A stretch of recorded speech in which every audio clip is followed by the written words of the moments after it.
ሳሚ የብሌን አዳኝ አሁንም ከመሞት አትርፏታል። እንግዲህ ያው እንደሚታወቀው የበኃይሉ ልጅ ነኝ ብሎ የመጣው አዲሱ ጆን ብሌንን ገድሎ ሳሚንና ሰላምን ለመበቀል በኃይሉ የሰጠውን የተሳሳተ መረጃ ተከትሎ ሰላም ቤት ገብቷል። እናም ብሌንን ለመግደል ቢላዋ ይዞ ወደ ኩሽና ሊገባ ሲል ሳሚ ድንገት ሳያስበው ከኋላ መጥቶ አንገቱን አነቀው።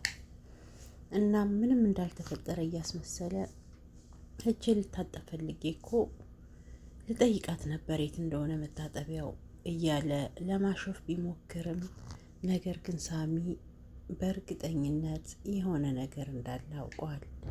ነገር ግን እሱን ምንም ማለት አይችልም፣ ምክንያቱም ሰላም አምነዋለች። እናም የሆነ ቦታ እንደሚያውቀውና ደግሞ የእጅ መታጠቢያ ለመፈለግ ብሎ ኩሽና ድረስ እንዳልሄደ እንዳወቀበት ነግሮት እሱም ቢሆን የት ነው የሚያውቀኝ እያለ እንዲጠራጠርና እንዲጨነቅ አድርጎታል።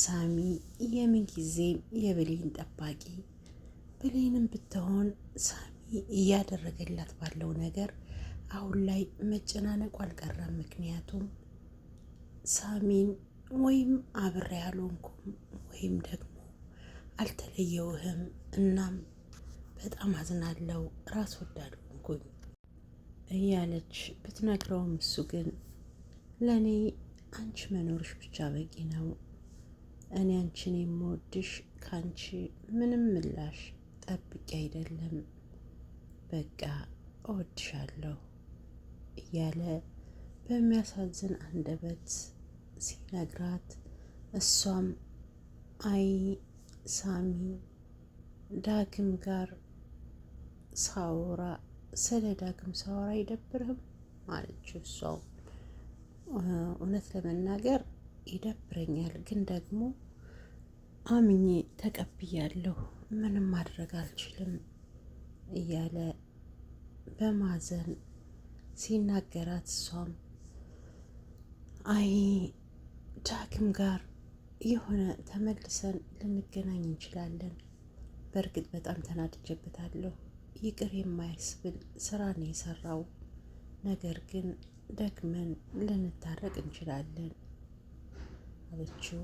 እሱም ተያት ታረጊው እንዴ ስልክሽን አያነሳም ትንሽ ይጨነቅ ብሎ የቀለደ መስሎ ግን እሱ ውስጡን የሚጎዳውን ነገር ተናግሮ በል ወደ ቤት ግባ ብላው እሱም ወደ ቤት ተመለሰ። በኃይሉ ለጆን ደውሎ ያለውን ነገር እያጣራ እያለ ጆን ደግሞ ዳግም ቤት እንዳለ ስለማያውቅ ዳግም በር ላይ ሄዶ በኃይሉን እያወራው ነበር። በእርግጥ ዳግም በቅናት ስላበደ ራሱን ብቻ ስለሆነ የሚያዳምጠው ጆን ምን እንዳወራ እንኳን አልሰማውም።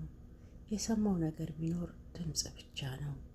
እናም ወጥቶ ምንድን ነው ረበሽከኝ እኮ ብሎ ሲናገር ጆን ደግሞ ያወራውን ነገር የሰማ መስሎት እጅግ በጣም ደነገጠ። ነገር ግን ዳግም ምንም አልሰማም ነበር። አንተ ማነህ? ከየት ነው የመጣኸው? ብሎ ከጠየቀው በኋላ ሁለተኛ እንዳይረብሸው ነግሮት ሊገባ ሲል ሳሚና ጆን አይን ለአይን እየተያዩ ሲገለማመጡ ሲያቸው ዳግም አሃ የጠላቴ ጠላት ለእኔ ወዳጅ ነው፣ ስለዚህ ጆንን ወዳጅ ማድረግ አለብኝ ብሎ ለራሱ ወሰነ። አሁንም ዳግም እያሰበ ያለውና ውሳኔው ምናልባትም ብሌንን ለመጨረሻ ጊዜ የሚያሳጣት ይሆናል። ምክንያቱም ሳሚ አሁን ከጆን ጋር ችግር ውስጥ እየገባ ያለው ለራሱ ሳይሆን ብሌንን ለማዳን ብሎ ነው። ዳግም ደግሞ ሳሚን ለመጉዳት ብሎ እንግዲህ ጆን ጥሩ ነገር መጥፎ ነገር እንዲያደርግ ሊደግፈው ነው ማለት ነው። ጆን በሚያደርገው ነገር ደግሞ ከማንም በላይ ብሌን ትጎዳለች። ስለዚህ ብሌን ለመጨረሻ ጊዜ ከዳግም ተለይታ ወደ ሳሚ የምትገባበት አንድ ሌላ ትልቅ ስህተት ሊሰራ እንደሆነ ይታየኛል። ዳግም ሁልጊዜም ራሱ በሚሰራው ስህተት ብሌንን እያራቃት ይመጣል። እናም በኃይሉም ቢሆን አሁንም ካልተሳካለት ጆንን ለመግደል አንድ ጊዜ እንኳን አያስብም። የገነትን ጎረቤት አግቶ አስቀምጧታል። ማንም ሰው ያውቁም ቤቷን ቆልፎ ቁልፏን ወርሮታል። እሷ ብትጮህም ማንም ሰው ሊደርስላት አልቻለም። እናም አሁን በረሃብ ትሞቻለሽ እንዳላት በረሃብ የመሞት እድል ላይ ያላት። ሳሚ ለሰላም ሁሉንም ነገር ነገራት። በእርግጥ ሰላም የዋህና መልካም ሰው ስለሆነች ስለ ጆን ያሰበችው ትክክለኛውን ነገር የባህሉ ልጅ ብቻ እንደሆነ ነበር። ነገር ግን አሁን ሳሚ እያንዳንዱን ነገር ሲነግራት መጠራጠር ጀመረች። እናም በኃይሉ ሆነ ብሎ እንደላከው እናም ደግሞ ስለ ልጇንች እና እሱ ብቻ ስለምታውቁ እንድታምኑ ብሎ ነው ብሎ ሁሉንም ነገር ሲነግራት ጆን እያዳመጠ ነበር ተለጥፎ በር ላይ። ነገር ግን ብሌን ደግሞ ወደ ቤት ምግብ ይዛ ልትገባ ስትል ጆን ተለጥፎ ሲያዳምጥ አየችው።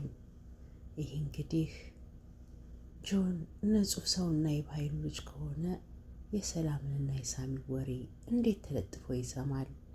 ይሄንን ደግሞ እንግዲህ ብሌን አውቃለች።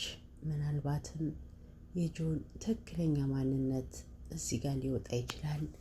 ውድ ቤተሰቦቼ እንግዲህ አደራ ድራማ የዛሬው ክፍል ይህን ይመስል ነበር። በቀጣይ በአዲስ ቪዲዮ ደግሜ እስከማገኛችሁ መልካምን ሁሉ እየተመኘሁላችሁ ሀሳብ አስተያየታችሁን በኮሜንት እየጻፋችሁልኝ ላይክ እና ሰብስክራይብ እያደረጋችሁኝ አብራችሁን ቆዩ። ስለምትከታተሉኝና ስለምታበረታቱኝ በጣም አመሰግናለሁ።